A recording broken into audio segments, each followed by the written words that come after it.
how can you set a boundary with a client and do it gently and firmly? For example, I don't take phone calls, random phone calls. They're scheduled unless there's an emergency because I have a lot of sessions and work.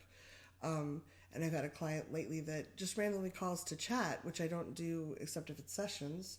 And even though I've said that to that person, the calls keep continuing. So I'm Kathy Vartilli from theintimacydojo.com. I'm Reed Mihalko from readaboutsex.com, and I'm dying for your phone to ring while we're shooting. Oh, that'd be hilarious. That'd be great. It's him. Yeah, what do you do?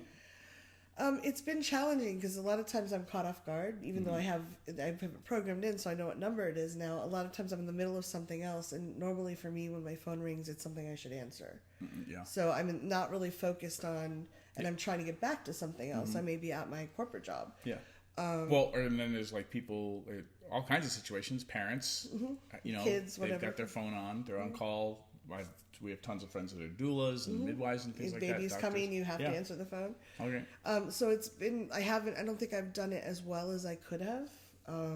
I've encouraged him to, tried to say, please email me. I can't always answer the phone. I think he likes the contact. And this is someone that I'm not, he just doesn't seem to be hearing me over the phone, and we're not seeing each other in person very much. Like he's not coming to my events right now because I asked him to take a break because it was a little challenging the last time. Okay, so this sounds like that this person's not an ideal client for you? No. Okay. Keep going. I feel like I interrupted you. Oh, no. Well, you said, what did I do? And I've had to say, like, I have to go back to work, but I wasn't, the last two times I wasn't in a place where I could get into it really well, because I was, like, at work, and I was like, I have to go, I'm at work, but it's not a time to, like, reinforce a boundary or set it. So what pops up for me in this moment, and feel free to leave comments as well, like your thoughts feedback on this, is this is something I think a lot of educators and facilitators That's and people who help people do. Here's the deal. Do not apply this to your kids, by the way. This is not advice for your family. Do not, I don't, this is just my opinion, my idea.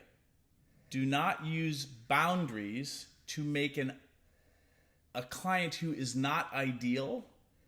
Don't use your boundaries to try to make an unideal client somehow a good client to you. Yeah. They're already not a good client, probably. So you expressing your boundaries, if they don't get it, that is part of or adding on to why they're not an ideal client. So when I have public events that in a few months he may be able to come back to. So like, how do you know? Because I asked him to take a break for a few months. And what's he going to do? He's working with a therapist in the meantime. Okay, great. So it's not magical thinking. No. Right? Because some people are like, oh, take a break so I don't have to deal with you now. No, I feel like this person is very caring, very much wants to get it. Great. Didn't feel like he was there. But in the meantime, I don't have time to do free therapy. I don't have the interest in it.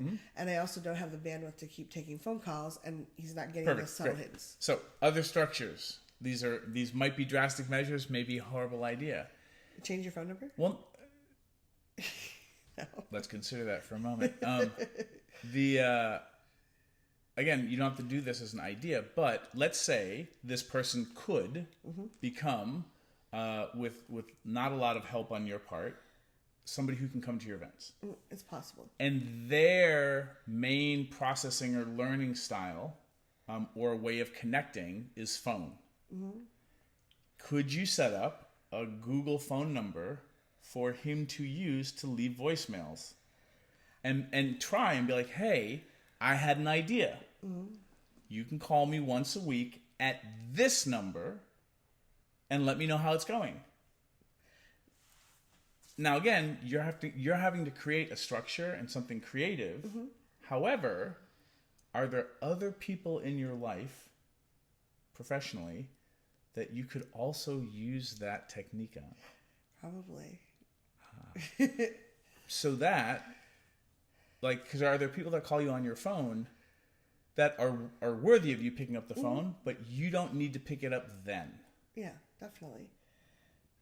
You could send them to an entirely different phone number. And we can, you can, I mean, now with, being sex educators, maybe Google voicemail will ban us forever at some point because we live in the sex ghettos of what's appropriate, what's not appropriate. However, that setting up that, trying to get creative in a way that is healthy for you and also might be a win-win. Often when I've had to do that, because I was just hitting my head against the wall, that third option became a structure that was useful in other places. So, I mean, it's just an idea. What would you do if you were in Kathy's situation? With somebody who, it sounds like, seems good-hearted. Yeah. Not being malicious. Totally don't think that there's any maliciousness there. Just very eager and not sure how to do it. The other thing, and we do have a video on pricing, like how to create your pricing structures. How much would they need to pay you to make it worth your time to take the call? A lot more. Why? The space that they're at is not one that's really delicious for me. Okay. So. So do you have a non-delicious rate? I don't, and again, this person is attending public events, not a one-on-one client. Okay. So. Yeah. But I like that. Even I could say, listen, I'll be able to pay attention more and choose my time if you email me. Try to give more reason for why I'm encouraging email. And the other thing is, and I just want to jump in here because I noticed something I forgot to ask about, is this person is not your client. Well, they attend events. But what kind of customer support do you give people who attend your events? Do you answer all emails that come to you? Why would you ask somebody who, one, you ask not to come to your events, but who's not paying you money to send you emails? Well, since he wanted to check in to see when he could come back to events, I feel like he has to have some form of communication. So he's calling to check in? Yes. Okay. But very frequently when I told him he shouldn't come back for several months. Perfect. So, I mean, again, I don't know this person, obviously you can make your own decisions about things, but you also might want to create some sort of not punishment, but a consequence if he continues to call you. Like every time he calls you, it's another month. It automatically adds on another month. Yeah, like it has to, because I've asked you not to call me unless you haven't asked him not to. I've asked him to please email instead of calling. I haven't said do not call because, again, I was never in a place where I could, and I don't really want to call him to initiate the conversation. Got it. So. Okay. Yeah. I would make a consequence to the thing you want him not to do. Yeah. And then direct him towards the thing you want him to do. And then if he keeps failing, maybe it's not because it's malicious, but the way he's trying to reach out to you is an indication that it's not appropriate. Is his way. Yeah. And maybe Google voicemail. Or block the phone number. Have that as a final option. Yeah. I'd rather not do that. But you can tell them, like, listen, like, if you continue to call me after I've asked you, like, I have to block your phone number. Yeah.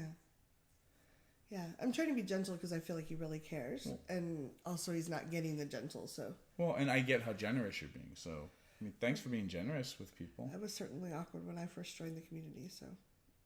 What about you? Comments, ideas, thoughts? What would you do? Yeah. Thanks very much. Kathy.